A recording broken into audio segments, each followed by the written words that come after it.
সম্প্রতি মহিলাদের উপর যে জঘন্য হামলার খবর আসছে তা গভীরভাবে উদ্বেগজনক। এটি নতুন বাংলাদেশের যে স্বপ্ন আমরা দেখছি তার সম্পূর্ণ বিপরীত। আমরা এই নতুন বাংলাদেশে নারী পুরুষ সকলের সমান অধিকার প্রতিষ্ঠা করতে অঙ্গীকারবদ্ধ। আমরা আমাদের সকল শক্তি প্রয়োগ করে এই অধিকার প্রতিষ্ঠা করব। আমাদের দেশের মেয়েরা অত্যন্ত সাহসিকতার সঙ্গে তার নিজ নিজ ক্ষেত্রে গুরুত্বপূর্ণ ভূমিকা রাখছে। কত বাধা পেরিয়ে দেশের রাজনীতি অর্থনীতি সহ সার্বিকভাবে দেশকে এগিয়ে নিতে অবদান রাখছে। কয়েকদিন আগে তারুণ্যের শক্তিকে উজ্জীবিত করে নতুন বাংলাদেশ গড়ার লক্ষ্যে দেশ জুড়ে আয়োজিত তারুণ্যের উৎসব 2025-এ রেকর্ড সংখ্যক নারীরা cricket, football, kabaddi, badminton, volleyball, basketball ইত্যাদি খেলায় অংশ নিয়েছে। এই উৎসবে দেশের বিভিন্ন অঞ্চল থেকে 27,40,000 মেয়েরা প্রায় 3,000 খেলা ও সাংস্কৃতিক কর্মকাণ্ডে অংশগ্রহণ করেছে। এদেশের সর্বস্তরের নারী পুরুষ দর্শক সারিতে বসে তাদের উৎসাহ জুগিয়েছে। হাজার হাজার দর্শকের এমন উপস্থিতি প্রমাণ করে যে বাংলাদেশের সমাজে নারীর অধিকার ও অংশগ্রহণ প্রতিষ্ঠায় পুরুষদেরও স্বতঃস্ফূর্ত সমর্থন রয়েছে।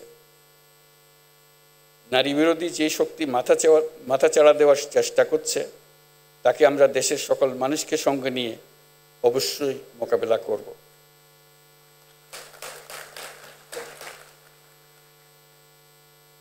তাছাড়া আমাদের সমাজে এখনো এমন বহু মানুষ আছে যারা নিপীড়িত মানুষদের পাশে দাঁড়ানোর বদলে তাদের খাটো করে দেখে, অবজ্ঞার চোখে দেখে।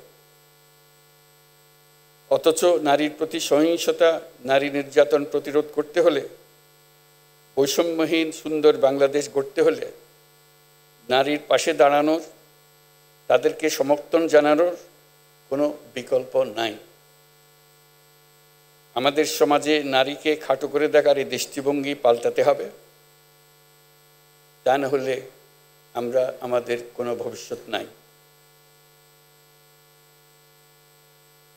আপনারা জানেন, পতিত স্বৈরাচার দেশে নৈরাজ্য সৃষ্টি করতে বিপুল পরিমাণ অর্থ বিনিয়োগ করে যাচ্ছে। আমাদেরকে এখন ততটাই সতর্ক থাকতে হবে যেমনটা আমরা যুদ্ধের মতো পরিস্থিতিতে আছি। নারী ও শিশুদের নিরাপত্তা রক্ষায় সর্বোচ্চ সজাগ থাকুন। নিপীড়নের বিরুদ্ধে সামাজিক ঐক্য গড়ে তুলুন। একে অন্যের পাশে দাঁড়ান। একটি সুন্দর শান্তিপূর্ণ সমাজ গড়তে সরকারকে সহযোগিতা করুন।